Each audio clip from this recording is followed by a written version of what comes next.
आज के दौर में आपको एहसास में ये दिलाना चाहता हूं कि कुरान तुम्हारे मुतालिक कहता है कुंतुम खैर उम्मतिन, तुम सबसे बेहतरीन उम्मत हो, सबसे बेहतरीन उम्मत हो जो इंसानों में निकाले गए हो। मुझे बताओ, अल्लाह की सर्टिफिकेट के बाद किसी कीड़े मकोड़े की सर्टिफिकेट की जरूरत होगी आपको? दुनिया आतंकवाद कहे, दहशतगर्द कहे, टेररिस्ट कहे, 1000 बार कहे, हमारी पेशानी पर चिपका के घुमाए, हमें फर्क नहीं पड़ता। मेरा मौला फरमा रहा है तुम खैर उम्मत हो, तुम खैर उम्मत हो और खैर उम्मत रहेंगे, क्योंकि जिसने हमें पैदा किया वो खुद फरमा रहा है।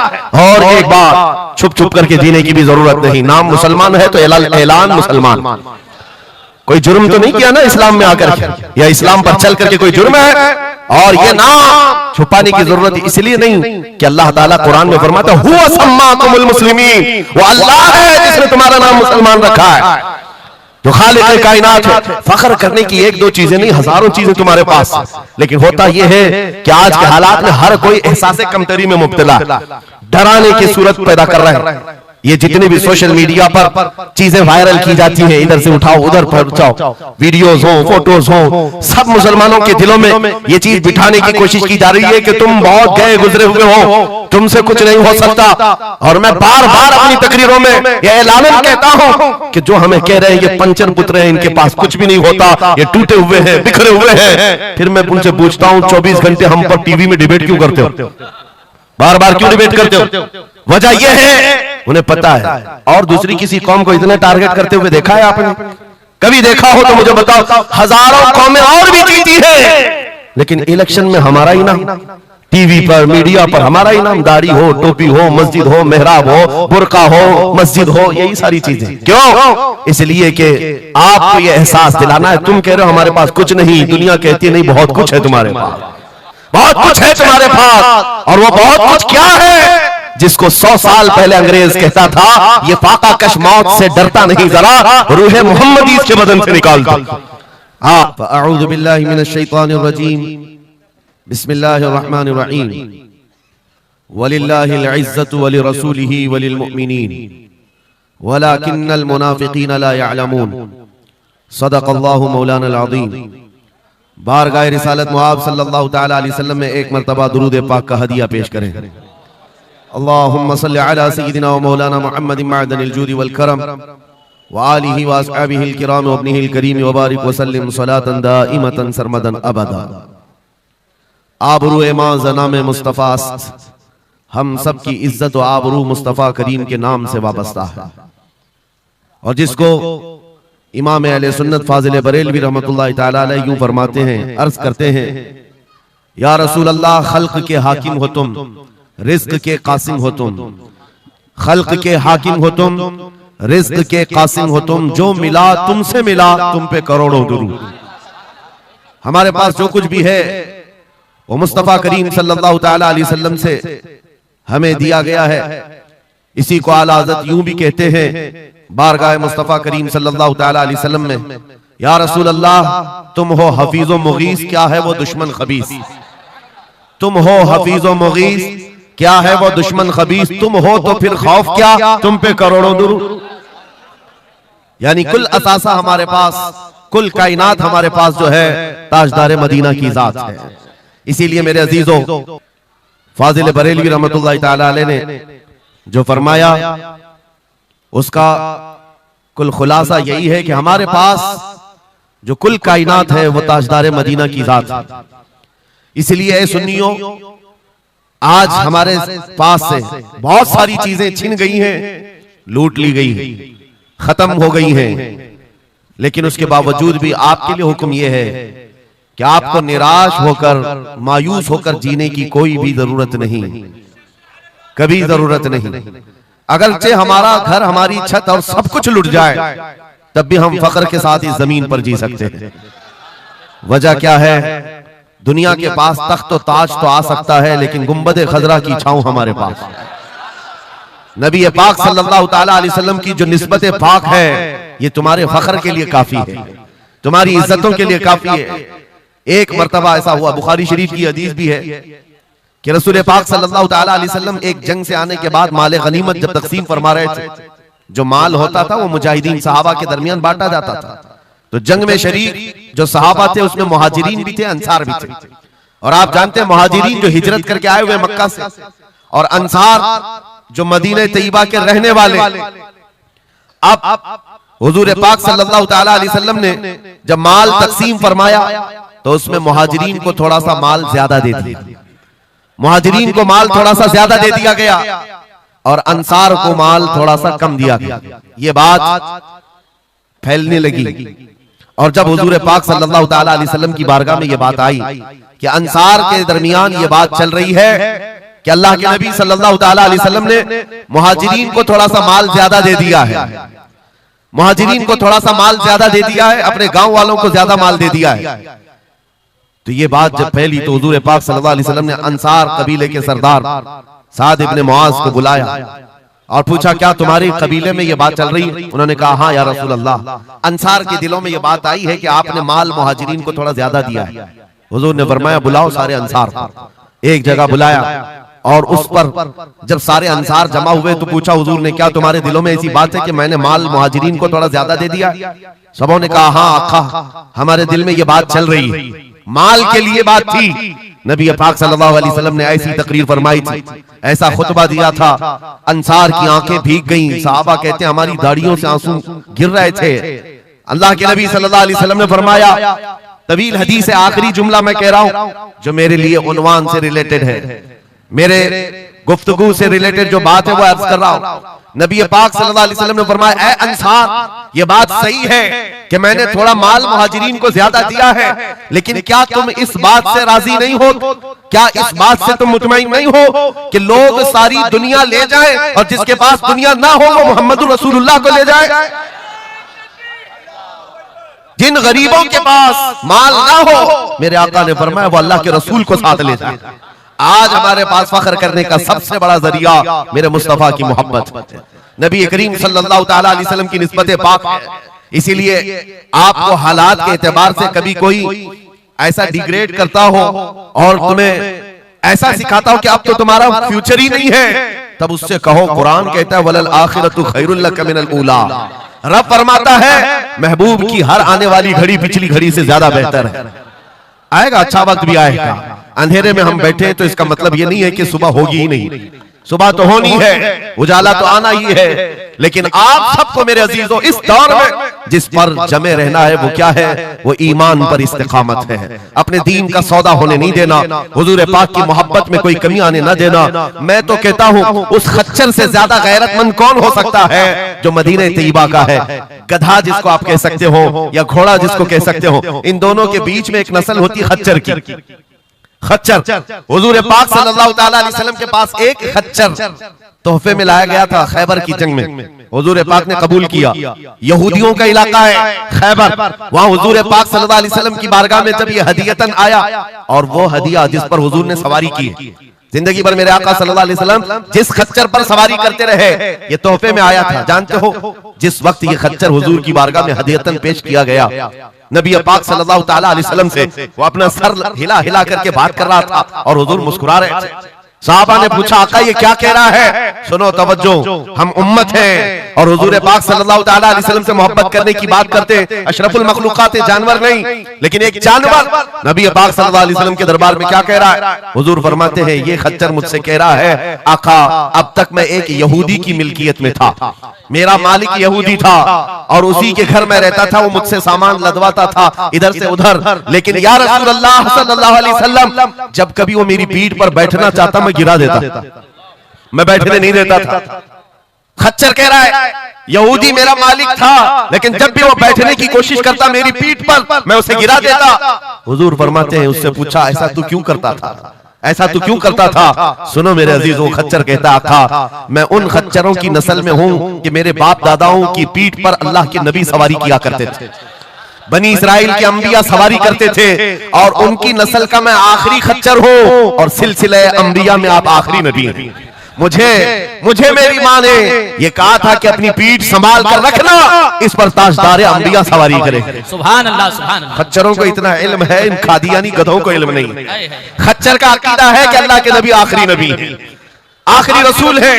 मेरे अजीजों, अपनी पीठ को संभाल कर रखा कि कोई और बैठने ना पाए। कि अल्लाह के रसूल बैठने वाले हैं। और उसके बाद आपको पता है उस खच्चर पर सवारी सिर्फ रसूलुल्लाह ने फरमाई, और वो खच्चर कितना गैरतमंद था, कितना गैरतमंद था कि उस पीठ पर किसी और आलाइश को और नापाकी को कभी गवारा नहीं किया। और हद तो ये है, हदीसों में मौजूद है, हुजूर पाक सल्लल्लाहु तआला अलैहि वसल्लम की जब वफात हुई तो ये जिंदा रहा, लेकिन जानते हो सिर्फ 3 दिन के बाद बीर गरस एक कुआं है जिसमें छलांग लगाकर ये जान दे दी कि अब इसके बाद कोई नहीं बैठेगा जो रसूलुल्लाह की सवारी है। मेरे आका सल्लल्लाहु तआला अलैहि वसल्लम से निस्बत का एहतराम जानवर इतना करते थे, तुम्हारी निस्बत तो उम्मत की है, तुम्हारी निस्बत उम्मत की है। क्या तुम्हें यह ज़ेब देता है कि जिन आंखों को तुमने संभाल रखा है, मेरे आका का दीदार करना है, तो इन आंखों को गलाजत में कैसे हम डाल सकते हैं, कैसे बेहयाई में डाल सकते हैं? इन हाथों को क्यों नहीं संभाल कर रख सकते कि ये हाथ मेरे आका से मुसाफा करने वाले? अकीदा है कि नहीं है, यकीन है कि नहीं? मेरे आका ने फरमाया क़यामत के दिन मैं मुसाफा करूंगा। हुजूर पाक सल्लल्लाहु तआला अलैहि वसल्लम से जब मुसाफा करने की तमन्ना है तो फिर इस हाथ की कितनी हिफाजत होनी चाहिए। वो खच्चर अपनी पीठ पर किसी और गैर को बर्दाश्त नहीं किया, सिर्फ इसलिए कि ये पीठ मैंने संभाल रखी है अल्लाह के रसूल के लिए। आज हम बच सकते हैं अपने हाथों को, अपने पैरों को, अपनी आंखों को, अपनी जुबान को सिर्फ इसलिए बचा कर रखें कि ये सारी अमानत रसूलुल्लाह की है। क्यों? बरेली से यही तो आवाज आती है, हमारा अपना कुछ नहीं है, दहन में जुबान तुम्हारे लिए। या रसूल अल्लाह बदन में है जान, और हम आए यहाँ और उठे भी वहां। जब रसूलुल्लाह के लिए जीना है तो मेरे अजीजों हमें हर शय की हिफाजत भी जरूरी है। कहीं ऐसा ना हो कि हमारी गर्दन में कोई दूसरा पट्टा डालने की कोशिश करे, कभी ना हो कि किसी और की गुलामी का पट्टा हमारी गले में पड़ जाए। नहीं, हम रसूलुल्लाह के जन्नत रसूलुल्लाह। दुनिया अगर हमें पहचाने तो बेदम वारसी का वो शेर याद रखो। बेदम वारसी बड़े आशिक रसूल हैं, कहते हैं सके तैबा सब मुझे कह कर के पुकारे बेदम, यही रखी हो मेरी पहचान मदीने वाले। दुआ ये करते थे कि ऐ अल्लाह, ऐ रसूल पाक, मेरी पहचान इतनी बना दे कि दुनिया मुझे तैबा का कुत्ता कहे, इसके अलावा मेरी कोई पहचान ना हो। मुझे दुनिया अगर पहचाने तो हुजूर के नाम से पहचाने। अजीज़ान गिरामी वक़ार, इतनी गैरत तो तुम्हारे अंदर आनी चाहिए कि हुजूर पाक सल्लल्लाहु तआला अलैहि वसल्लम से हमारा नाम जुड़ा हुआ है और हमें हर शय को संभाल कर रखना है। सिर्फ एक बात मैं बता दूं, बहुत सारे नौजवान मोहब्बत करते हैं हमसे, हमें पता है, बेइंतहा मोहब्बत करते हैं। किसी नौजवान को उठाकर मैं कहूं ये ले मेरा अमामा, मैं आज तुझे पहना देता हूं, खुशी से वो लेकर के जाए, जाहिर सी बात है उसके दिल में अगर मेरी मोहब्बत है तो ये अमामा पहन करके निकल जाए। मैं उससे पूछता हूं कि जब ये सर पर अमामा हो तो क्या शराब की दुकान पर खड़े हो सकते हो? क्या किसी आवारा गर्दी में जा सकते हो सर के अमामे की कदर तुम रखे हुए? बार बार दिल में ये ख्याल आएगा कि नहीं, मैं इस लिबास के साथ, इस अमामे के साथ यहाँ खड़ा रहूंगा तो दुनिया क्या सोचेगी? सिर्फ मैं तो एक निकम्मा आदमी, मेरे अमामे को पहनने के बाद तुम्हारा एहसास ये हो सकता है कि मुझे ना शराब के अड्डे पर जाना होगा, ना ताश के पत्तों पर, ना ही आवारा गर्दी में, ना किसी गली कूचे में, बल्कि उसे एहतराम लाजिम होता है। मेरे अजीजों, मेरे अमामे की क्या बात, तुम्हारी गर्दन पर तो रसूलुल्लाह की निस्बत का पट्टा। जिस जगह पर हो सिर्फ इतना ख्याल आ जाए कि मैं नबी पाक सल्लल्लाहु अलैहि वसल्लम का गुलाम हूं, कल को मेरे बदअमल किरदार से, मेरे किसी बुरे अखलाक से दुनिया हुजूर की तरफ उंगली ना उठाए, नबी पाक सल्लल्लाहु तआला अलैहि वसल्लम की तरफ उंगली ना उठाए। ये आज आपकी जरूरत है मेरे अजीजों, तुम्हारी निस्बत हुजूर से वाबस्ता है तो तुम्हारा हर अमल दुनिया के सामने आईने की तरह है। जानते हो, जब ईद हो, बकरीद हो के जुलूस ईद मिलाद हो, दुनिया तुम्हें देखती है और पहचानना चाहती है कि कौन है मोहम्मद सल्लल्लाहु अलैहि वसल्लम। तुम अपने अखलाक से सफीर हो, तर्जुमान हो रसूलुल्लाह के, अपने अमाल से हुजूर पाक सल्लल्लाहु अलैहि वसल्लम की तर्जुमानी कर सकते हो और दुनिया हुजूर की तक पहुंचने का तुम जरिया बन सकते हो। आज एक हदीस में आपके सामने रखता हूं, हजरत उमर फारूक का दौर है। एक शख्स मदीने तैयबा में कर्जा लिया था किसी से और कर्ज चुका नहीं पा रहा था, और वो भी सहाबी हैं जिनसे कर्जा लिया है। उन्होंने आकर के मुकद्दमा कर दिया हजरत उमर के पास। तवज्जो से, हजरत उमर ने उस कर्जदार को बुलाया, कर्ज जिसके ऊपर था, बुलाया, कहा कि इनका कर्जा क्यों नहीं अदा करता? कहा मेरे पास कुछ चीज है नहीं, अदा कर दूंगा, मुझे मोहलत चाहिए, टाइम चाहिए। कहा कितना टाइम? बस 2 दिन का वक्त दे दें, मैं जाऊंगा अपने वतन और आकर के मदीने में इनका कर्जा अदा कर दूंगा। लेकिन अब वो पकड़ा गया हुआ आदमी है, इसको छोड़े तो किसकी जमानत पर छोड़े? जाहिर सी बात है, कोर्ट में जब तुम्हारी गिरफ्तारी हो जाए, कचहरी में कोर्ट में हाजिरी होती है तो कोई ना कोई जामिन होता है, जिसकी जमानत पर तुम्हें बेल दी जाती है। हजरत उमर ने पूछा, कोई तुम्हारा जमानत लेने वाला है या मदीने में? कहा या रसूल अल्लाह, हजरत उमर से, या अमीर अल मोमिनीन, यहाँ पर कोई मेरा ऐसा है नहीं जो जमानत ले सकता है, क्योंकि मैं नया हूं, जमानत कोई लेने वाला है नहीं। कहा फिर कैसे जाएगा, बेल कैसे दी जाएगी? भरे मजमे में से एक सहाबी हजरत अबू दरदा खड़े होते हैं, कहते हैं अमीरुल मोमिनीन, मैं इसकी जमानत लेता हूं, मैं इसकी जमानत लेता हूं। हजरत उमर फारूक ने कहा, अगर ये बंदा 2 दिन के बाद नहीं लौटा तो तुम्हें जेल में रखा जाएगा। जामीन के साथ यही होता है ना। तो उन्होंने कहा मुझे तस्लीम है। हजरत उमर के पास उन्होंने कबूल कर लिया और वो बंदा चला गया। 3 लोग हैं यहाँ पर, एक कर्ज दिया हुआ आदमी, एक कर्ज लिया हुआ और एक जमानत दिया हुआ। ये तीनों लोग अदालत से रिलेटेड हैं। अभी 2 दिन गुजर गए, हजरत उमर इंतजार कर रहे थे। शाम करीब आ गई, अदालत लगी हुई थी। आपने पूछा कि फलां जो कर्जदार था आया? लोगों ने कहा अभी नहीं आया। कहा बुलाओ अबू दरदा को जिन्होंने जमानत दी थी। बुलाया गया, कहा तुम्हारी गिरफ्तारी हो सकती है, तुमने जिसकी जमानत ली थी वो नहीं आया। हजरत अबू दरदा कहते मेरा यकीन है वो आएगा, मेरा यकीन है वो आएगा। मगरिब होने से पहले पहले वो बंदा देहात का रहने वाला दौड़ता हुआ आ गया, कर्जा वापस लेकर के आया। हजरत उमर के पास जब उसने रखा कि ये मेरे कर्ज की वापस मैं अमानत लेकर के आया हूं, बुलाएं उस सहाबी को जिनका कर्जा मैंने लिया था। वो सहाबी आए, कहा कि 2 दिन का ये वक्त लिया था और वापस लाकर तुम्हारा कर्जा दे दिया है। उस सहाबी ने कहा अमीरुल मोमिनीन मैं माफ करता हूं, मुझे नहीं चाहिए कर्ज, वापस नहीं चाहिए। अजीब मामला। कहा मैं माफ करता हूं। अब सुनो, हर एक से हजरत उमर ने पूछा, उस देहाती शख्स से पूछा, तीनों की जो बात है वो सबसे ज्यादा इंपॉर्टेंट है आज हमारे लिए। उस कर्जदार से पूछा, तू भाग गया था, अपने घर गया था और यहाँ मदीने में कोई तुझे पहचानता नहीं था, गया था तो वापस वहीं से वहीं चला जाता कहीं तो तुझे ढूंढना मुश्किल होता। क्या बात है कि तू वापस लौट करके आया इस कर्जे को अदा करने के लिए? वो गरीब इंसान कहता है अमीरुल मोमिनीन, चाहता तो मेरे पास रास्ते थे, उधर से उधर भाग जाता। मुसलमानों सुनो, जो लोग धोखाधड़ी करते हैं और लोगों के पैसे गबन करके खा करके बैठे रहते हैं, वो एक सहाबी है, गरीब है, कहते हैं अमीरुल मोमिनीन मैं चाहता तो उधर से भागकर चला जाता, लेकिन दिल में ये ख्याल आया कि अगर मैं चला गया तो बाद में दुनिया ये ना कहे कि मोहम्मद अरबी के गुलाम गद्दार होते हैं, कहीं दुनिया ये ना कहे कि मोहम्मद अरबी के गुलाम धोखेबाज होते हैं। मेरे अमल से मेरे नबी की बारगाह में कोई उंगली ना उठाए, इसलिए मैं वापस आ गया। दूसरे वो सहाबी को हजरत उमर ने पूछा जिन्होंने जमानत दी थी, अबू दरदा तुम तो इसको पहचानते भी नहीं थे, तुमने जमानत क्यों दे दी? क्या यकीन था तुम्हारा कि ये आएगा?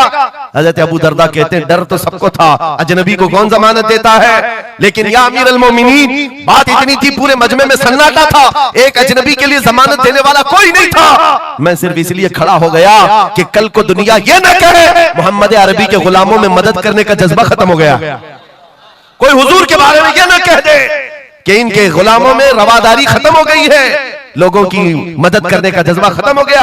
हजरत उमर ने उस सहाबी से पूछा जिन्होंने कर्जा छोड़ दिया, माफ कर दिया, कहा तुम्हारी वजह से तो मुकद्दमा हुआ था, जब वो कर्ज लेकर वापस आया है तुमने माफ क्यों कर दिया? उस सहाबी ने भी कहा या अमीर अल मोमिनीन चाहता तो मैं ये रकम लेकर चला जाता, लेकिन मैंने भी दिल में ये सोचा कि कल को दुनिया ये न कहे मोहम्मद अरबी के गुलामों में माफ करने का जज्बा भी खत्म हो गया है। तीनों का अमल हुजूर से रिलेटेड है, तीनों का अमल नबी पाक सल्लल्लाहु अलैहि वसल्लम से ताल्लुक रखता है। सुन्नियों क्या आज हमारे हर अमल के साथ हमें ये नहीं सोचना चाहिए दुकान में बैठकर हो सकता है तुम 1 रुपया ज्यादा किसी को डाल दो, 1 रुपये से तुम्हारा कुछ होता नहीं, लेकिन साथ सामने आए हुए आदमी का ईमान बिगड़ न जाए, कहीं तुम्हारा चेहरा, तुम्हारी दाढ़ी, तुम्हारी टोपी, तुम्हारे नाम से वो दिल में ये नफरत ना पाल ले कि मोहम्मद अरबी के गुलाम झूठे होते हैं, नाउज़ बिल्लाह। तुम्हारे अमल से नबी पाक सल्लल्लाहु अलैहि वसल्लम की तरफ उंगलियां उठाई जा सकती, इसलिए होना भी तो इंग्लैंड की बात है, माजी करीब की बात है। बस में एक कंडक्टर ने एक नौजवान को ½ पाउंड जो पेनी होती है वहां पर ½ पाउंड ज्यादा दे दिया था, टिकट पैसे लेकर के वापस जो चेंज देना था ½ पाउंड ज्यादा दे दिया था। वो नौजवान ने ले लिया, रख लिया, कहा इसको क्यों लौटाऊं, इसको क्यों लौटाऊं, लेकर बैठा रहा। 1 घंटे का सफर था, दिल में 2-3 मरतबा ख्याल आया ½ पाउंड लेकर करूं भी क्या, इसको दे देता हूं, फिर दिल में ख्याल आया इसको देकर क्या करूं इसका, फिर बाद में इसी कश्मकश में बात ऐसी आई कि वो नौजवान कहता है बस से उतरने से पहले मैंने वो ½ पाउंड कंडक्टर को दे दिया, कहा आपने 1 घंटा पहले मेरा टिकट निकाला था, उसमें ये ½ पाउंड आपने ज्यादा मुझे लौटाया था, ये ले लीजिए आपकी। वो कंडक्टर कहता है ये गलती से हाफ पाउंड ज्यादा नहीं गए थे। मुसलसल कई सालों से मैं इस्लाम को पढ़ रहा हूं, मोहम्मद अरबी सल्लल्लाहु अलैहि वसल्लम की सीरत पढ़ रहा हूं। नबी पाक सल्लल्लाहु अलैहि वसल्लम की सीरत का सबसे अहम चैप्टर मैंने ये पढ़ा था कि वो सबसे ज्यादा अमानतदार थे। मैंने आज ये तय किया था किसी मुसलमान को मैं देखूं कि वो 1400 साल पहले वाली अमानत अब भी बाकी है या नहीं, तो उन्हें हाफ पाउंड लौटा करके मेरे ईमान को मजबूत कर दिया, अब मैं इस्लाम में दाखिल होता हूं। सुभान अल्लाह। नारे तकबीर, नारे रिसालत, अज़मते रसूल। तुम्हारा छोटा सा अमल, वो नौजवान कहता है हाफ पाउंड में मैं मेरा इस्लाम बेच भी सकता था और लौटा दिया है तो किसी बंदे के हुजूर की गुलामी में दाखिल होने का सबब भी बन गया। इसलिए अजीज़ान गिरामी औकात, हमारा हर अमल बड़ा जिम्मेदार है, हमारा हर अमल बड़ा जिम्मेदार है। सिर्फ आज के दौर में आपको एहसास में ये दिलाना चाहता हूं कि कुरान तुम्हारे मुतालिक कहता है कुंतुम खैर उम्मतिन, तुम सबसे बेहतरीन उम्मत हो, सबसे बेहतरीन उम्मत हो जो इंसानों में निकाले गए हो। मुझे बताओ अल्लाह की सर्टिफिकेट के बाद किसी कीड़े मकोड़े की सर्टिफिकेट की जरूरत होगी आपको? दुनिया आतंकवाद कहे, दहशतगर्द कहे, टेररिस्ट कहे, हजार बार कहे, हमारी पेशानी पर चिपका के घुमाए, हमें फर्क नहीं पड़ता। मेरा मौला फरमा है तुम खैर उम्मत हो, तुम खैर उम्मत हो और खैर उम्मत रहेंगे क्योंकि जिसने हमें पैदा किया वो खुद फरमा रहा है। और एक बात, छुप छुप करके जीने की भी जरूरत नहीं। नाम मुसलमान है तो ऐलान मुसलमान, कोई जुर्म तो नहीं किया ना इस्लाम में आकर के, या इस्लाम पर चल करके कोई जुर्म है। और ये नाम छुपाने की जरूरत इसलिए नहीं कि अल्लाह ताला कुरान में फरमाता है हुवा सम्माकुमुल मुस्लिमीन, वो अल्लाह है जिसने तुम्हारा नाम मुसलमान रखा है, जो खालिक कायनात है। फख्र करने की एक दो चीजें नहीं, हजारों चीजें तुम्हारे पास। लेकिन होता यह है कि आज के हालात में हर कोई एहसास कमतरी में मुब्तला, डराने की सूरत पैदा कर रहा है। ये जितने भी सोशल मीडिया पर चीजें वायरल की जाती हैं, इधर से उठाओ उधर पहुंचाओ, वीडियोस हो, फोटोज हो, सब मुसलमानों के दिलों में ये चीज बिठाने की कोशिश की जा रही है कि तुम बहुत गए गुजरे हुए हो, तुमसे कुछ नहीं हो सकता। और मैं बार बार अपनी तकरीरों में यह ऐलान कहता हूं कि जो हमें कह रहे हैं ये पंचर पुत्र हैं, इनके पास कुछ भी नहीं होता, ये टूटे हुए हैं, बिखरे हुए हैं। फिर मैं उनसे पूछता हूं 24 घंटे हम पर टीवी में डिबेट क्यों करते हो, बार बार क्यों डिबेट करते हो? वजह यह है उन्हें पता है। और दूसरी किसी कौम को इतने टारगेट करते हुए देखा है आपने? कभी देखा हो तो मुझे बताओ। हजारों कौमें और भी जीती है, लेकिन इलेक्शन में हमारा ही नाम, टीवी पर मीडिया पर हमारा ही नाम, दाढ़ी हो, टोपी हो, मस्जिद हो, मेहराब हो, बुर्का हो, मस्जिद हो, यही सारी चीजें। क्यों? इसलिए कि आपको यह एहसास दिलाना है। तुम कह रहे हो हमारे पास कुछ नहीं, दुनिया कहती है नहीं बहुत कुछ है तुम्हारे पास, बहुत कुछ है तुम्हारे पास। और वो बहुत कुछ क्या है जिसको 100 साल पहले अंग्रेज कहता था ये फाका कश मौत से डरता नहीं, जरा रूहे मोहम्मदी इसके बदन से निकालता। हाँ, इकबाल ने कहा था, अंग्रेजों का ये नारा था, रूहे मोहम्मदी इनके पास है। हुजूर से मोहब्बत और उनके साथ वफादारी का जो जज्बा है ये बहुत ही मजबूत है, बहुत मजबूत है। और मैं अपनी तकरीरों में पूरा फोकस इसी बात पर करता हूं कि किसी की शमा अगर मध्यम हो रही हो, लौ कम हो गई हो, हम उसको और भड़का दें, ताकि इश्क रसूल की आग जब जलती है, आला हज़रत फरमाते हैं ऐ इश्क तेरे सदके जलने से छुटे सस्ते, वो आग लगाई है जो आग बुझा देगी, जो आग बुझा देगी वो आग लगाई। इसलिए ऐ सुनियो, इस दौर में फख्र के साथ ही जीना है। जो चीज तुम्हारे पास है, मैं बार बार एक चीज पूछता हूं, क्या आपको अगर दुनिया हुजूर का गुलाम कहे तो कोई एतराज है? बुरा लगेगा आपको? नहीं, बल्कि हमारी जिंदगी की मेराज है। हुजूर का गुलाम कहकर पुकारे कोई हमको, हमारे लिए मेराज है। जब तुम्हारा यह अकीदा है कि मुझे उनकी गुलामी पर कोई पुकारे, मुझे कोई बुरा नहीं लगता, बल्कि मेरी जिंदगी की ख्वाहिश है, तो ऐ अजीजों खुल करके गुलामी क्यों नहीं करते? जब हैं उनके गुलाम तो खुलकर गुलामी करो। ये दाढ़ियां छुपा करके, टोपियां छुपा कर और कॉमन बनने के चक्कर में, सेकुलर बनने के चक्कर में मुनाफिकत का दरवाजा क्यों खटखटाता है? अगर नबी पाक सल्लल्लाहु अलैहि वसल्लम के तो पूरे वफादार उन्हीं के बनकर रखो। आओ मैं दो चंद मिसालें आपके सामने रखना चाहता हूं। सहाबा इकराम रिज़वानुल्लाहि तआला अलैहिम अजमईन जो फर्स्ट प्रायोरिटी थी, सबसे पहला दर्जा किस बात के लिए रखते थे, जिसकी वजह से रब तबारक व तआला ने उनको औजे सुरैया पर पहुंचाया है, जिसके लिए शायर कहता है एक अरब ने आदमी का बोलबाला कर दिया, खाक के जर्रों को हमदोशे सुरैया कर दिया, खुद न थे जो राह पर औरों के हादी बन गए, क्या नजर थी जिसने मुर्दों को मसीहा कर दिया। वो सहाबा की जात आपको बताता हूं। अनस बिन नुज़ैर एक साहबी, हुजूर उनके घर पर अक्सर जाया करते थे। दोपहर का वक्त था, नबी पाक सल्लल्लाहु अलैहि वसल्लम अनस बिन नुज़ैर के घर पर आए हुए। ये वो सहाबी है, जवान सहाबी, और उनकी बीवी थी, और ये बात भी बड़ी मशहूर है कि वो अपनी बीवी से हद दर्जे मोहब्बत करते थे और इश्क करते थे। जाहिर सी बात है, अपनी बीवी से करते थे, बहुत मोहब्बत करते थे। नबी पाक सल्लल्लाहु अलैहि वसल्लम उनके घर तशरीफ ले गए। थोड़ी देर में एक कासिद आया खत लेकर के, मक्का वालों की तरफ से कोई खत था। किसी ने हुजूर पाक सल्लल्लाहु अलैहि वसल्लम को खत भेजा। हुजूर ने खत लिया, अनस बिन नुज़ैर से कहा पढ़ो। अनस बिन नुज़ैर ने खत पढ़ करके सुनाया कि मक्का वाले जंगों की तैयारियां कर रहे हैं, फलां जगह से फलां कबीला आ रहा है, ऐसी ऐसी तैयारियां। खत में ये अहम मामलात लिखे गए थे, सीक्रेट थे। हुजूर पाक सल्लल्लाहु अलैहि वसल्लम ने खत को बंद करवाया। अनस बिन नुज़ैर से कहा, तवज्जो, फर्स्ट प्रायोरिटी क्या होती है? अनस बिन नुज़ैर से कहा, ये मेरा राज है जिसकी हिफाजत तुम्हारे लिए जरूरी, तुम्हारे अलावा किसी को ये खत की खबर नहीं होनी चाहिए। बस नबी पाक ने फरमा दिया तो फरमाया। सहाबा का अब अमल क्या है? हुजूर उनके घर से उठ करके बाहर जा रहे, तशरीफ ले गए। थोड़ी देर में बीवी अंदर से आई, महबूबा थी, इश्क करते थे, मोहब्बत करते थे अपनी बीवी से। आई, कहा अनस बिन नुज़ैर से कहा कि अल्लाह के रसूल आए थे, घर में क्या बातें चल रही थी? अनस बिन नुज़ैर ने कहा, मेरी मोहब्बत अपनी जगह पर, रसूलुल्लाह की इज्जत का मकाम और। इस राज की बात में तुम्हें मैं शरीक नहीं कर सकता, मैं नहीं बता सकता। हद दर्जे इश्क करते, मोहब्बत करते उस बीवी को कहा कि नहीं, ये बात रसूलुल्लाह की अमानत है। बीवी ने हंसते हुए कहा अनस बिन नुज़ैर से, कहा अनस क्या छुपाते हो, मैंने सब सुन लिया है। मक्का वाले जंगों की तैयारियां कर रहे हैं, फलां कबीला फलां जगह, खत मैंने पूरा सुन लिया। इतना कहना था बीवी का, अनस बिन नुज़ैर खड़े हो गए और सीधे गर्दन पकड़ ली अपनी बीवी की, जिसको मोहब्बत करते, गर्दन पकड़ ली।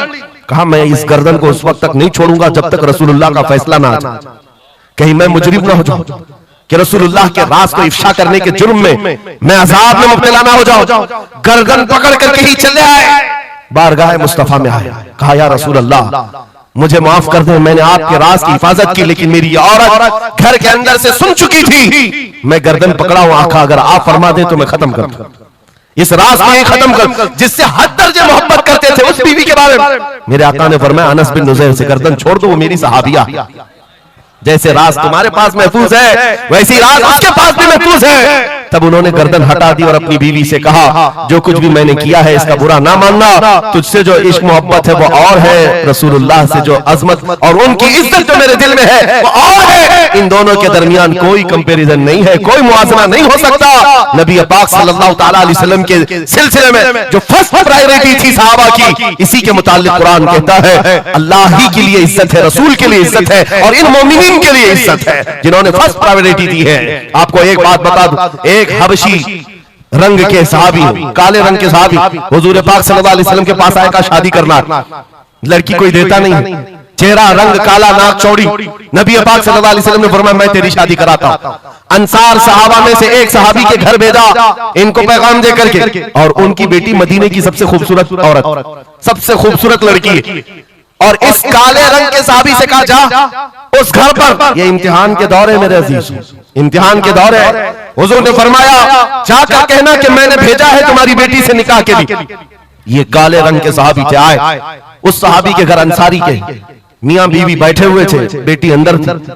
इनको आते ही पूछा कि क्या बात है, किस लिए आए? कहा सुना है आपके घर में जवान बेटी है, मैं निकाह का पैगाम लेकर आया। सादी सी बात, सीधी सी बात। उन्होंने ऊपर से नीचे देखा, उनकी लड़की, उनकी बेटी मदीने की हसीन तरीन खूबसूरत लड़की है और निकाह का पैगाम लेकर के आने वाला हबशी रंग का है। उन्होंने ऊपर से नीचे देखा और उसके बाद कहा जाओ हम बाद में बताते हैं, बस इतनी सी बात, मना नहीं किया, कहा जाओ हम बाद में बताते हैं। हुजूर पाक सल्लल्लाहु अलैहि वसल्लम की बारगाह में आएंगे, अपनी बेटी से पूछ लेंगे, आएंगे तुम्हारे पास। उस काले रंग के सहाबी के लिए कोई ताज्जुब की बात नहीं थी, वो कहते रोज रिजेक्ट होता था, यहां से भी हो गया। वापस चल पड़े हुजूर के दरबार में। तवज्जो मेरे अजीज, अंदर बैठी हुई वो दुशीजा, वो खातून, वो बेटी अंसार सहाबा की बाहर आई, पूछा बाबा कौन आया था? कहा एक नौजवान आया था। कहां से? रसूलुल्लाह ने भेजा था। किस लिए? बेटी ने पूछा बाप से। बाप कहता तेरे निकाह का पैगाम लेकर के आया था। बेटी ने पूछा आपने क्या कहा? कहा कोई मैच नहीं है, तुम्हारा और उसका कोई मैच नहीं था। मैंने कहा बाद में देखा जाएगा। बेटी वहीं खड़ी होकर के कहती है बाबा आपको पता है आपने किस कासिद को वापस भेजा है? आपने उस आने वाले के रंग को देखा, भेजने वाले के हुस्न को नहीं देखा। किस लिए भेजा आपने वो नहीं देखा?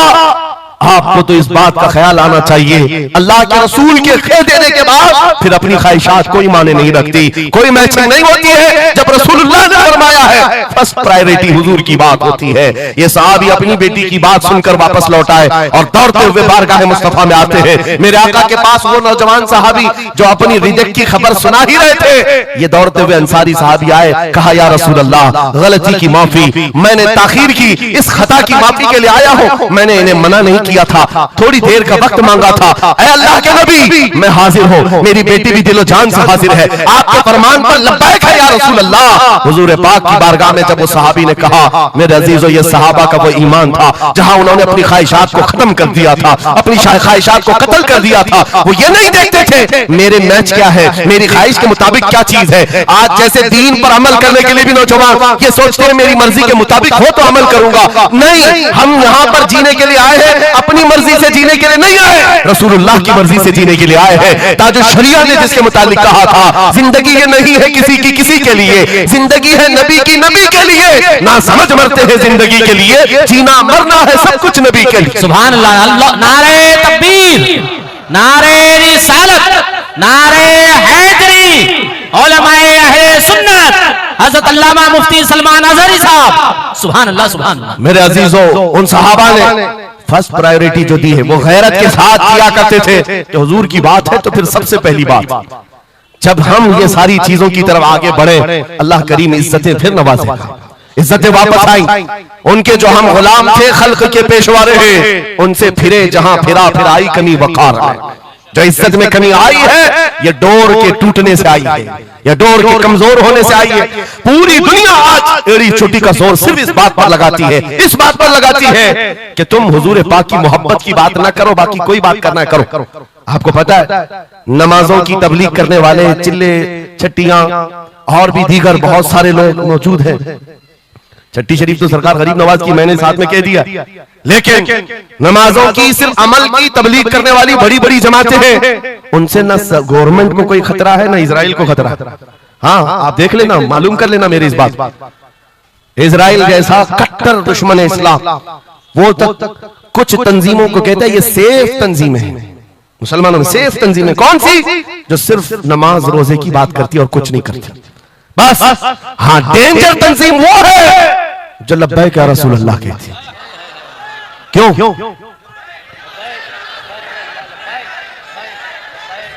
ये नारे से किस बात का डर है, किस बात का? दुनिया आज ये कह रही हुजूर पाक सल्लल्लाहु अलैहि वसल्लम की तरफ दोबारा पलट आने वाला, उनको पता है मेरे अजीजों, नमाज नमाज, रोजा रोजा, हज हज, ज़कात ज़कात, ये अमाल ठीक है, हम इसके मुनकिर नहीं है, हम भी अमल करेंगे। लेकिन जो कौम हुजूर की मोहब्बत की बात करती है, दुनिया को इस बात का खौफ है कि इन जमातों को अगर ये मोहब्बत वापस मिल गई तो फिर ये आम जवान नहीं रह जाता, फिर इनमें कोई खालिद बिन वलीद खड़ा हो जाता है, फिर इनके दरमियान सलाहुद्दीन अय्यूबी आ जाता है।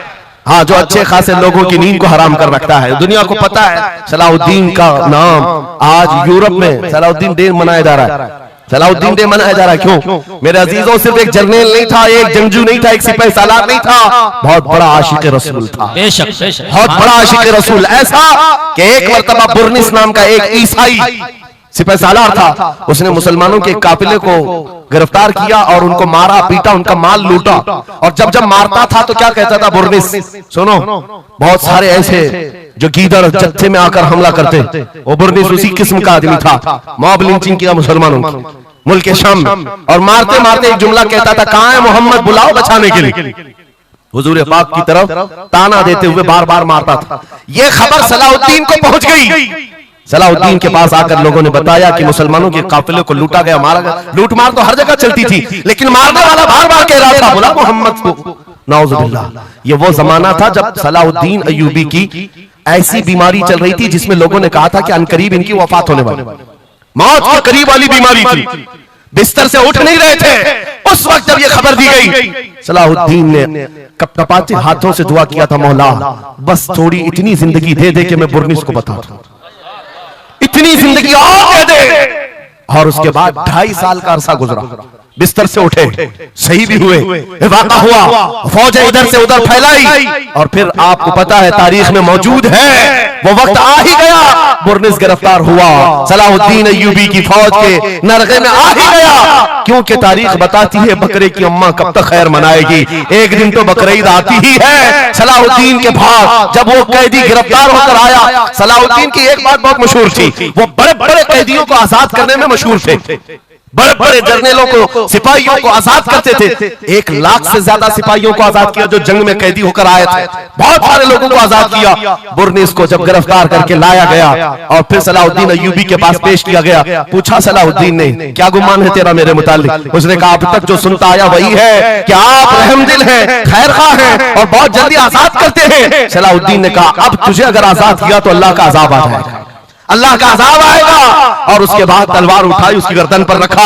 2.5 साल पहले तूने कमजोर मुसलमानों को ये कहा था, बुलाओ मोहम्मद को, कहा है ये देख मोहम्मद रसूलुल्लाह ने मुझे भेजा है और तेरी गर्दन देने के लिए भेजा है, तू रसूलुल्लाह को पुकारता है, अभी गुलाम जब तक जिंदा है वो काफी है। और उसके बाद तारीख में ये बात लिखी हुई है मेरे अजीजों, सलाहुद्दीन अय्यूबी बीमारी के आलम में 2.5 साल का जो अरसा गुजारा है, इस बात के इंतजार में कि जब तक हुजूर पाक की तरफ से जवाब नहीं दूंगा उस वक्त तक सलाहुद्दीन कभी बिस्तर पर एक रात भी नहीं सोए, खुली जमीन पर सोते थे और कभी पैर फैलाकर नहीं सोया, कभी पैर फैलाकर नहीं सोया। जब नबी पाक की शान में कोई कुत्ता भौंक रहा हो, सलाहुद्दीन को यह ज़ेब नहीं देता कि वो बिस्तर पर पैर फैलाकर सो सके। ये इश्क था, ये इश्क था जिसकी बुनियाद पर वो 12,000 का लश्कर लेकर एक बार उतरा था और 4 लाख की फौज को खदेड़ कर रख दिया था। ये ताकत और कुव्वत मेरे अजीजों हुजूर की मोहब्बत से आती है। हुजूर पाक की आजमत दिलों में बिठाओ, अल्लाह तुम्हारा रौब खुद कायम फरमाए, तुम्हारा रौब अल्लाह कायम फरमाएगा। लोगों को ये लगता है कि तंजीमें बनाना चाहिए, लोगों को ये लगता है कि फौज बनानी चाहिए। मैं कभी इस बात की बात नहीं किया, इसीलिए डरते नहीं, हम कोई सीक्रेट मीटिंग भी नहीं करते। आज लोग हमारी जासूसी में इतने पेश हैं, बहुत इधर की खबर उठाओ, उधर की खबर ले जाओ, हर चीज कर लो निया। हम छुप करके कोई बात करें तो तुम्हारे पास लगे हम जो बात करते हैं खुले मैदान में करते हैं। उसकी वजह यह है, उसकी वजह यह है कि हम वो जामे इश्क़े मोहम्मद अपने जवानों को पहनाना चाहते हैं, जिसे पहनने के बाद गली कूचों से भी गुजरे तो कई कीड़ों की यूं ही मौत होता है। कोई लड़ने भिड़ने की बात मैं नहीं कर रहा, जामा इश्क़ रसूल पहन करके निकलो। इसलिए कि आप देखो आज के मजमे में, अभी मैं एक नारा लगाऊंगा, जवाब आप खुद ही देंगे, इश्क़ मोहब्बत, इश्क़ मोहब्बत। क्यों क्यों आला हजरत, आला हजरत, ये तो 2 वर्ड है, इश्क मोहब्बत, इश्क मोहब्बत। आप जवाब में आला हजरत, आला हजरत इसलिए कर रहे हैं कि पूरी दुनिया इस बात को गुत्थी में पी चुकी है, इश्क का नाम आए, मोहब्बत का नाम आए, बरेली का इमाम का नाम ही आता है। इसीलिए मैं कहता हूं 100 साल पहले हुजूर की मोहब्बत करने वाला एक वफादार गुलाम बरेली की जमीन पर सो चुका है, लेकिन हर जलसे की रौनक बना हुआ है, हर जलसे की जीनत बना हुआ है। और इसी बात के लिए मैं कह रहा हूं, ये इश्क मोहम्मद का जामा जो पहनता है वो मरता कभी नहीं है। अल्लाह उसके नाम को हमेशा जिंदा रखता है, सलामत रखता है। और जो गुस्ताखी कर रहे हैं, इन कीड़ों का तो चंद दिनों के बाद पता भी नहीं होगा, खबर भी नहीं होगी। आप तो आज जान रहे हैं, तुम्हारे बच्चों को नाम भी मालूम नहीं होगा, कौन पाखंडी था, कौन भोगता था, पता ही नहीं मालूम। एक बहुत लंबी लिस्ट है गुस्ताखों की, 1400 साल से, सब पता है, याद रखा है आपने? किसी का नाम याद है? कितने गुस्ताख आए, कितने भोगते रहे? नहीं, आए और चले गए, मौसम के साथ आते, मौसम के साथ जाते। लेकिन 800 साल पहले जो आशिक रसूल पुकार रहा था, शरफुद्दीन बूसीरी, उनका कसीदा बुर्दा हर एक को याद। बेशक बेशक सुना है कि नहीं सुना है? मौला या सल्ली व सल्लिम दाइमन अबदा अला हबीबिका खैरिल खल्क़ि कुल्लिहिम। जुबान तुम्हें आती नहीं अरबी, लेकिन फिर भी ये जुमले आते, क्यों? हुजूर के इश्क में बोले हुए जुमले। बलगल उला बि कमालिही कशफत दुजा बि जमालिही हसनत जमीउ खिसालिही सल्लु अलैहि व आलिही। अरबी में सादी शिराजी ने कहा, लेकिन जब कभी ये बंदा आज भी पढ़ता है तो झूमने लगता है, मतलब माना मालूम भी ना हो। गुस्ताखों को याद नहीं रखा जाता, आशिकों को हर जमाने में याद रखा जाता है। मुझे पंजाबी नहीं आती, लेकिन पंजाबी शायर पीर मेहर अली गोलरवी ने जब हुजूर पाक का दीदार किया और पढ़ा था तो उनका कसीदा पढ़ते हैं तो झूमने लगते हैं। मुख चंद बदर शाशानी है, माथे चमके लख नूरानी है, काली जुल्फ अख मस्तानी है, मखमूर अखे हिन मद भरिया, उस सूरत नू मैं जान अखा की जान जहां अखा, सच अखा रब दी शान अखा, उस शान तो शाना सब नबिया। सुभान अल्लाह मा अजमलका मा अकमलका मा अहसनका, कितने मेहर अली कितनी तेरी सना, गुस्ताख अखे कितनी जारिया। और इसी की तर्जुमानी बरेली के इमाम ने किया था कि वो कमाल हुस्न हुजूर है कि गुमान नक्श जहां नहीं, यही फूल खार से दूर है, यही शम्मा है कि धुआं नहीं। सुभान अल्लाह। नारे तकबीर, नारे रिसालत, नारे हैदरी। सुभान मेरे अजीजों, इज्जत रसूलुल्लाह के कदमों से वाबस्ता है, ये मैं आपको बता रहा हूं। ये तो दुनिया की बात है, ये दुनिया की बात। आज मैं आपके दरमियान यहां से खिताब कर रहा हूं। मुझे ये जब आपकी कमेटी वाले हजरात आए थे, मुझे पहले तो जगह का इल्म नहीं था, लेकिन जब बताया गया तो मैं हैरत में था। इधर ही करीब में कमिश्नर हाउस भी है। हाँ, यही सामने आकर के हमें खिताब करना, कोई बात नहीं। आज यहां से लेकर बंगाल की खाड़ियों, गुजरात से लेकर कश्मीर तक, हर जगह तकरीबन 22 स्टेट में मैं जाकर देख कर आ रहा हूं। पिछले 200 जलसों से खिताब कर, हर जगह का डीएनए मुसलमानों का एक ही है। हुजूर का नाम लो, हुजूर का नाम लो, तो फिर ये इनके अंदर जो हलचल है, ये मोहब्बत है, ये बेदार होती है। अजीज़ान गिरामी वक़ार, ये डीएनए पूरी जगह का एक ही है, हुजूर की बात। इसीलिए मैं कहता हूं, मुझे दुनिया आज पहचानती है तो इसलिए नहीं कि किसी सियासी पार्टी का नेता है, इसलिए पहचानती है कि हुजूर की इज्जत पर बात आए तो जवाब देता है। जब तक दिखे न थे तो कोई पूछता न था, या रसूल अल्लाह तुमने खरीद कर हमें अनमोल कर दिया। सुभान अल्लाह, सुभान अल्लाह। लब्बैक लब्बैक या रसूल अल्लाह, लब्बैक लब्बैक लब्बैक या रसूल अल्लाह, लब्बैक लब्बैक लब्बैक या रसूल अल्लाह। इसी के साथ कुछ तुम्हारी इस्तिकामत के लिए मैं बातें बता दूं। इस्तिकामत के लिए देखो, मुसीबतें आई हैं। हुजूर की मोहब्बत की बात करना इतना आसान नहीं है कि तुम्हें रोज हलवा पराठा ही मिलते रहे और खा करके आराम करते रहो। फिर तुम्हें बिलाल हबशी को भी याद रखना होगा, खब्बाब इब्न अल-अरत को भी याद रखना होगा, ज़ैद बिन दसना, खुबैब इब्न अदी को याद रखना होगा। ये वो सहाबा हैं जिन्होंने हुजूर की मोहब्बत में सिर्फ जख्म नहीं खाए हैं, आग भी बर्दाश्त की है और इनकी पूरी चमड़ियां गला दी गई थी, उसके बावजूद वो जमे रहे, इस्तिकामत के उस मैदान पर डटे रहे। आपको पता है, जब बिलाल हबशी मदीने में थे, हजरत उमर फारूक रज़ियल्लाहु ताला अन्हु उनको बुलाते थे तो क्या कहकर, या सैयदुना बिलाल, ऐ हमारे आका बिलाल आइए, जो अमीरुल मोमिनीन है वक्त के। और वो बिलाल हबशी को आका कहकर पुकारते। हजरत बिलाल कहते, सरकार मैं गुलाम आदमी, अमीरुल मोमिनीन मैं गुलाम आदमी, हबशी आदमी, आप जब आका कहते हैं तो मुझे शर्म आती है, आप क्यों कहते हैं? सैयदना उमर फारूक कहते, आप करीब आइए, अपना जुब्बा उठाइए। जब वो जुब्बा उठाते, उनकी पीठ पर उमर फारूक बोसे लेते और कहते, जो जख्म तुमने रसूलुल्लाह की मोहब्बत में खाए हैं वो दुनिया ने नहीं खाए हैं, वो हमने नहीं देखे हैं। इसीलिए मेरे अजीजों, हुजूर पाक की मोहब्बत के बाद फिर इस्तिकामत का इम्तिहान भी होगा।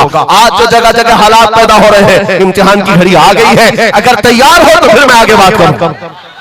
हुजूर की मोहब्बत पर इम्तिहान देने के लिए हर जवान अगर तैयार है तो फिर आगे बात की जाएगी। बार बार तुम्हें कोई कचोके देता रहे, वसवसे डालता रहे, सोशल मीडिया पर तुम्हारे जज्बात को उभारते हुए तुम्हारे लिए गंदी बातें करे कि ये कट रहे हैं, मुल्ले काटे जा रहे हैं, मारे जा रहे हैं, गज्जा में इनके साथ ऐसा विनाश किया जा रहा है, 20,000 लोगों को मार मार कर बारूद से राख बना दिया गया है। ये सारी बातें तुम्हारे पास लाते हैं तो कुछ जवान ये समझते हैं हम नाराज हो गए हैं, हम मायूस हो गए हैं, इनका जवाब क्या दे? सही बात तो है, शाम में भी काटे जाते हैं, इराक में भी मारे जाते हैं, अफगान में भी, बर्मा में भी, यमन में भी, हर जगह हमारी मौत है, हमारी मौत है। और इसको जालिम ये बता बता करके ये कहते हैं कि देखो अगर तुम सच्चे हो, तुम्हारा दीन सच्चा, तुम्हारा खुदा सच्चा, तो इतने मारे क्यों जाते हो? तुम ना उम्मीद और मायूस ना होना है ना जवानों, बात इतनी करना, इतनी बात करना है नादान, तुझे पता नहीं हमारा मसला क्या है, तुझे पता नहीं हमारा मसला क्या है। हम जो है ना वो रसूलुल्लाह को शमा समझते हैं और जितने हैं ये परवाने हैं और परवाना होता ही है मरने के लिए।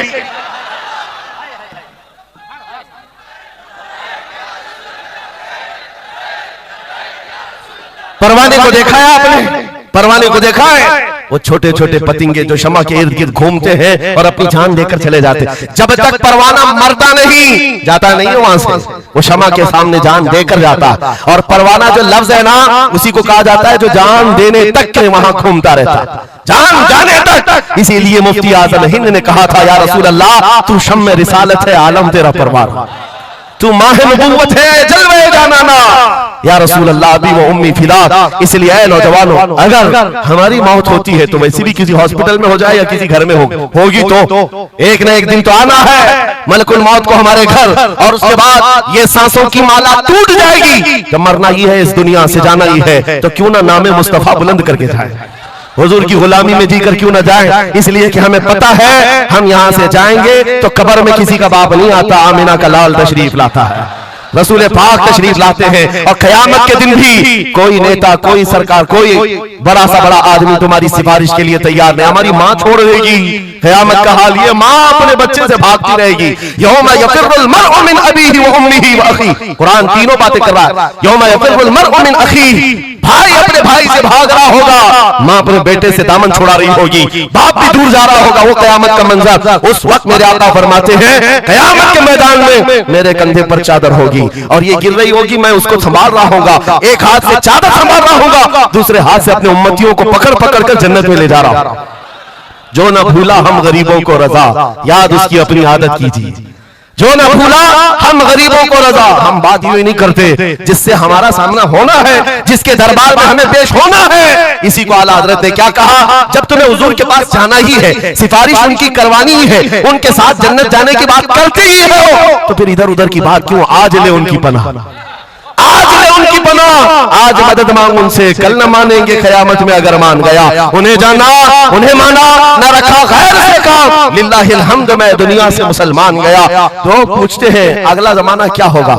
भविष्यवाणी के लिए लोग ज्योतिषियों के पास जाते होंगे, हम भविष्यवाणी करते नहीं है, लेकिन हुजूर ने जो फरमाया उसके लिए हम अटल हैं। जमीन ऊपर जा सकती है, आसमान नीचे आ सकता है, मेरे नबी का कौल झूठा नहीं हो सकता, मेरे नबी का फरमान गलत नहीं हो सकता। वो मुखबिर सादिक सल्लल्लाहु अलैहि वसल्लम ने फरमाया क़यामत के करीब वो जमाना आएगा, क़यामत उस वक्त तक नहीं आएगी जब तक पूरे रूए जमीन पर हर जगह ला इलाहा इल्लल्लाह का नारा ना होगा, हर जगह होगा।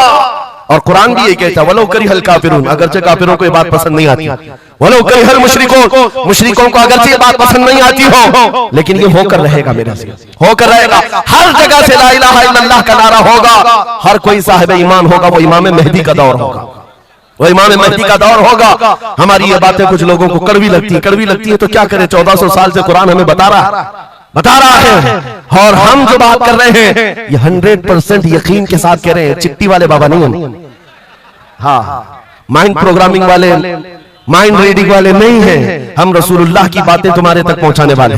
तुम्हारी चिट्ठी गलत हो सकती है, मदीने की खबर कभी नहीं झूठी हो सकती, कभी नहीं। हालात अगर आज बिगड़े हैं तो कोई बात नहीं, कुछ देर की खामोशी है, फिर शोर आएगा। आज कुत्तों का वक्त है, कल हमारा दौर आएगा। यकीन है ना? इंशाअल्लाह यकीन है तो फिर आओ हुजूर के दरबार में, वहां पर हम पहुंच जाते हैं। लोग हमसे पूछते हैं कहां तक ले जाना चाहते हो? दुनिया बहुत आगे बढ़ गई है, आज पेट्रोल मिसाइल बन चुके हैं, लोग चांद पर जा चुके हैं और सूरज पर कमंडे डालकर उससे इलेक्ट्रिक हासिल कर रहे हैं, बहुत तरक्की हो चुकी है। मैं कहता हूं, मैं अपने जवानों को कहता हूं, हम बहुत आगे नहीं जाना चाहते, हम पीछे जाना चाहते हैं, पीछे जाना चाहते हैं। लोगों ने पूछा कहां तक जाना चाहते हैं? मैं अपनी कौम को वहां तक पीछे ले जाना चाहता हूं जहां से खालिद बिन वलीद की तलवार की झनकार सुनाई देने लगे, और पीछे जाओ इतना पीछे कि हैदर कररार की गरजती हुई आवाज सुनाई देने लगे, और पीछे जाओ इतना कि उमर इब्न खत्ताब की अदालत का मंजर नजर आने लग जाए, और पीछे जाओ इतना कि सिद्दीक अकबर का हक को और उनका बयान सुनाई देने लग जाए। इतना पीछे चले जाओ कि मस्जिद नबवी में पहुंचो, अपने कानों से रसूलुल्लाह की आवाज आने लग जाए।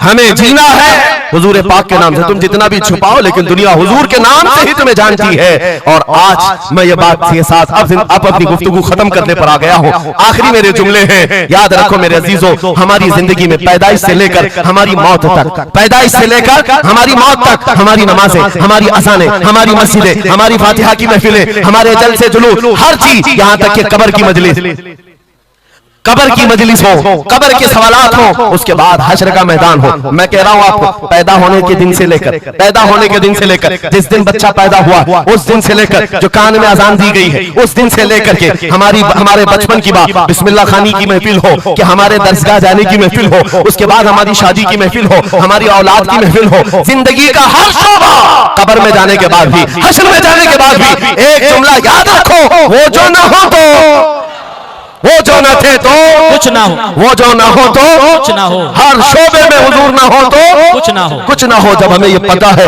हर शोबे में हुजूर की जरूरत है। बुलाओ तुम अजान पुकारो, क्या किसी अजान की कंप्लीट मुकम्मल होना हो सकता है हुजूर का नाम छोड़ करके? बिल्कुल नहीं। नबी पाक का नाम छोड़कर कोई नमाज नहीं है तुम्हारी हुजूर पाक पर सलाम भेजे बगैर, कोई नमाज नहीं, जिंदगी का कोई शोभा है ही नहीं। होना ये फूल तो बुलबुल का तरन्नुम भी ना हो, चमने दहर में कलियों का तबस्सुम भी ना हो, होना ये साकी तो मैं भी ना हो, खुम भी ना हो, बस में तौहीद दुनिया में ना हो, तुम भी ना हो। या रसूल अल्लाह, खीमा अफलाक का इस्तादा उसी नाम से है, नबज़ हस्ती तपश आमादा उसी नाम से है, दश्त में दामन कोहसार में मैदान में है, दहर में मौज की आगोश में तूफान में है, चीन के शहर मराकश के बयाबान में है, पोशीदा हर मुसलमान के ईमान में है। सुभान अल्लाह। उस नाम पाक को हर जगह पर पाओगे, इसलिए आओ वफादारी के साथ जीते, वफादारी के साथ जीते, सौदा नहीं करेंगे इंशाअल्लाह। हालात के इस तरह बह जाने के बाद कई लोगों का इम्तिहान आ चुका है। हाँ, कई लोगों का इम्तिहान है, सख्ता जिसकी उसकी बात करनी चाहिए। यूपी में तो हम जाकर देखते हैं गाड़ियों पर वहां झंडे हर 5 साल पे बदलते रहते। हाँ, जिसकी गवर्नमेंट है वो झंडे वही लगाते हैं। हम उस कौम की बात नहीं कर रहे हैं, किसी की जय विजय क्यों पुकारे, क्या गरज हमको, हमें काफी है सैयद अपना नारा, या रसूल अल्लाह, अपना नारा, या रसूल अल्लाह। बात मैं आपसे ये कह रहा हूं, जो मसलहत और हिकमत के इस दरिया में बह जाते नहीं, थोड़ा सा हमें भी पूजा पाठ भी कर लेनी चाहिए, थोड़ा हमें भी कशका लगा लेनी चाहिए, कभी धोती भी पहन लेनी चाहिए, दिल रखना चाहिए। बिरादराने वतन है सारी बातें, ये सब बातें आज की इन सुलह कुल्लियों से जो आ रही, ये मुनाफिकीन से। मेरे आका सल्लल्लाहु ताला अलैहि वसल्लम के दरबार में मुशरिकीन आए थे, उन्होंने कहा था हम आपके साथ रहेंगे, बस शर्त इतनी है कि हमारे बुतों पर एक बार आप हाथ रख दो। हुजूर पाक ने फरमाया हाथ तो दूर की बात, नजर उठा के भी नहीं देखूंगा। और कुरान की पूरी सूरह नाजिल हुई, कुल या अय्युहल काफिरून ला अअबुदु मा ताबुदून, ऐ महबूब आप फरमा दे काफिरों, मैं उसकी इबादत नहीं करता जिसकी तुम करते हो, जिसकी तुम करते हो मैं उसकी इबादत नहीं करता। याद रखना मेरे अजीजों, अल्लाह रब्बुल इज्जत के बंदे हो, शिर्क तुम्हारे दिल के अंदर कभी नहीं आ सकता, कुफ्र कभी नहीं आ सकता। हालात के इन बहाव पर जो बह गया वो इम्तिहान में खत्म हो गया, वो चला गया, और जो जमा रहा चाहे जैसी भी बात होगी, लेकिन मैं अल्लाह को अकबर मानता हूं तो अकबर ही है, बेशक अल्लाह अकबर, अल्लाह अकबर। इस नारे में किसी को दिक्कत है? हाँ, आगे की कुछ बातें ये, मैंने कल ही एक बात कहा, तवज्जो, तारीख में जाओगे अगर, बाज लोग ये कहते हैं अरे सब हालात हो गए अभी खत्म हो गया, अब क्या करना है? एक जुमला मेरा नोट करके याद रखो, किसी मस्जिद में एक बुत रख देने से मस्जिद बुत कदा कभी नहीं बनती, मस्जिद बुत कदा कभी नहीं बनती। तारीख गवाह है, काबे के अंदर 360 रखे थे, तब भी काबा काबा ही था। और मेरे आका सल्लल्लाहु ताला अलैहि वसल्लम जब तशरीफ लाए, काबे को हर तरह की बुराइयों और आलाइशों से पाक किया और शिर्क और कुफ्र से पाक किया। उस काबे मुकद्दसा को मेरा यकीन है मेरे आका का कोई गुलाम आएगा, कुफ्र और शिर्क से पाक करेगा और उम्मत मुहम्मदिया के हवाले करेगा, जहां से नाकूस बचते हैं इंशाअल्लाह आवाज आएगी अल्लाहु अकबर, अल्लाहु अकबर। नाउमीदी के साथ जीना ये हमारे लिए हराम है, हराम है। हम रसूलुल्लाह के दीन पर कायम है, तो हमारे पास किसी चीज की कमी हो तो फिर इधर उधर मुंह उठाएं। जिस दीन में अल्लाह ताला ने किसी बात की कमी नहीं रखी, उस कौम को यह जेब नहीं देता कि वो दूसरी प्रॉपर्टी पर नजर करे। जरूरत नहीं है किस चीज की कमी है, किस चीज की कमी है, मौला तेरी गली में, उकबा तेरी गली में, दुनिया तेरी गली में। और फिर आला हज़रत की बात में बताता हूं, फिर के गली गली तबाह, ठोकरे सबकी खाई क्यों, दिल को जो अक्ल दे खुदा तेरी गली से जाए क्यों। हुजूर के दरबार में जो है इज्जतों के साथ, इज्जतों के साथ। लखनऊ से एक राफजी कुत्ता 2 साल पहले धर्म परिवर्तन करके निकला था, नाम भी बदल लिया था। टीवी मीडिया वालों ने बहुत हॉट सीट पर बिठाकर चर्चे किए थे, देखो मुसलमान छोड़ छोड़ करके आ रहे दीन इस्लाम, एक्स मुस्लिम एक भी मिल जाए बिठाया जाएगा ऊंची कुर्सी पर, बाकी एक्स जो दूसरे हैं उनको कोई नहीं पूछता। यहाँ दीन इस्लाम में रोज दाखिल होते, रोज दाखिल होते, इनको नहीं पूछा जाता कि फलां चीज छोड़ के इधर क्यों आए, नहीं, इस्लाम छोड़े हुए को हॉट सीट पर बिठाया जाएगा और पूछा जाएगा क्या बात थी, क्यों आए। ये तो सिर्फ और सिर्फ ये एक तौर पर लोगों के दरमियान टीआरपी हासिल करने का तरीका होता है मेरे अजीजों। बाकी उनकी पर्सनल जिंदगी को देखो, जो छोड़ करके गए थे 2 साल नहीं गुजरे कि वहां से भी किक मार कर निकाल दिए। धोबी का कुत्ता, ना घर का ना घाट का, ना अपने घर का बन सका, ना अपने कौम का, ना अपने दीन का, ना ही उनका हुआ जिनकी जूतियां उठा करके जीना चाहता था। कहां से वो कबूल करेंगे, वो दूसरे कास्ट को नहीं कबूल करते, तुझे कहां से लेंगे। कहां से लेंगे? हाँ, आला हजरत ने 100 साल पहले एक बात कही थी, या रसूल अल्लाह, जो तेरे दर से यार फिरते हैं, दर बदर यूं ही खार फिरते हैं। सुभान अल्लाह, दर बदर यूं ही खार फिरते हैं। हुजूर पाक की बारगाह से जो निकला है, जिल्लत के साथ जी रहा होता है, और जो हुजूर के दरबार में आया है, इज्जतें तो इतनी। उस बिलाल हबशी को देखो, मक्का वाले जिनके पैरों में रस्सी डालकर खींचते थे, 6 साल के बाद जब वही बिलाल हबशी रसूलुल्लाह के साथ वापस मक्का में फतेह मक्का के दिन दाखिल हुए थे, मक्का में पहली अजान हो रही थी, अल्लाह के नबी ने बिलाल हबशी को काबे की छत पर चढ़ाया था, काबे की छत पर, ताकि मक्का वाले देखें जिस मोहम्मद अरबी के गुलाम को तुम मारते थे, सजाएं देते थे, अंगारों पर सुलाते थे, आज अल्लाह ताला ने उसी गुलामी की जजा पर काबे की छत पर पहुंचा। जो नबी पाक की गुलामी में जख्म भी खाए, मौला करीम उसके मकामात को बुलंद कर देता है। एक बात ये तय है, हमारा जाना तो है ही दुनिया से आज या कल, लेकिन इसका मतलब ये नहीं हमारे मर जाने से इस्लाम भी खत्म हो जाएगा, ये जोश और जज्बा भी खत्म हो जाएगा। ये खाम ख्याली है, एक चिराग बुझाओगे मौला 100 चिराग रोशन फरमाएगा। एक चिराग गुल होता है, 100 चिराग हुजूर की मोहब्बत के रोशन होते हैं। इसीलिए मेरे अजीजों, किफायत अली काफी का नाम जो जानता हो वो समझता है। मुरादाबाद के उस आलिम रब्बानी जिनकी जुबान में अल्लाह ने भला की तासीर दी थी, जब बोलते थे तो हजारों का मजमा रोने लगता था, हुजूर की मोहब्बत में दिल धड़कने लगता था। उस किफायत अली काफी को अंग्रेजों ने गिरफ्तार किया, इसलिए कि अंग्रेजों के जमाने से आज तक ये बात चली आ रही है, तोपों से इतना डर नहीं लगता जितना उलमा की जुबानों से डर लगता। जुबानें ये असर दिखाती है। किफायत अली काफी को 7 दिन तक अंग्रेजों ने जिस्म पर स्त्री फेरी थी, जिस्म पर गरम स्त्री फेरते थे और चमड़ी जल जाती थी तो उस पर नमक छिड़कते थे, लेकिन वफादार मुस्तफा टस से मस नहीं हुआ। हफ्ता भर के बाद किफायत अली काफी से पूछा गया, आ जाओ हम मनसब भी देंगे, वजारत भी दे देंगे, शाही खजाने से हर महीने वजीफा भी। किफायत अली काफी ने कहा, इतना सस्ता दीन नहीं है मेरा, हमने जो बेचा है वो हुजूर के हाथों में बेच दिया, अपनी जान, अपना माल, अपना सब कुछ। उसके बाद अंग्रेजों ने कहा, तो फिर तैयार हो जाओ मरने के लिए। कहा, इसी बात के इंतजार में जीते हैं, इसी बात के इंतजार में जीते हैं, इश्क अगर जुर्म है तो फांसी की सजा दो मुझको। किफायत अली काफी को मुरादाबाद शहर के चौराहे पर फांसी पर लटकाया जा रहा था। जानते हो, आखिरी ख्वाहिश पूछी गई, कोई ख्वाहिश है? बीवी बच्चों से मिलना, एक प्रॉपर्टी की जायदाद की वसीयत करनी है। किफायत अली काफी ने कहा, जिसने उनको पैदा किया वो मुसब्बिबुल असबाब, उनका मालिक व मुख्तार है, वो उनके रिस्क का मुसब्बिबुल असबाब है। मुझसे पूछते हो आखिरी ख्वाहिश क्या है, तो बस मैं एक नाते रसूल पढ़ना चाहता हूं, जाने से पहले ये कह करके जाऊंगा। और रकम हो गई तारीख में, ये बात पढ़ा था किफायत अली काफी ने, कोई गुल बाकी रहेगा न चमन रह जाएगा, पर रसूलुल्लाह का दीने हसन रह जाएगा, सब फना हो जाएंगे काफी वो, लेकिन हश्र तक नाम हजरत का जुबानों पर चलन रह जाएगा। सुभान अल्लाह, फांसी तो दे दी। जो बात मैं कहने जा रहा हूँ बड़ी तवज्जो से, 8 दिन तक जश्न मनाया था अंग्रेजों ने। यह 1857 की बात कर रहा हूँ। गदर जिसको कहते हैं अंग्रेज, 1947 की आजादी से तकरीबन 90 साल पहले ये अभियान शुरू हो चुका था, तहरीक शुरू हो चुकी थी 1857 की, जब किफायत अली काफी को फांसी दिया। अंग्रेजों ने 8 दिन तक जश्न मनाया था। किस बात का जश्न था?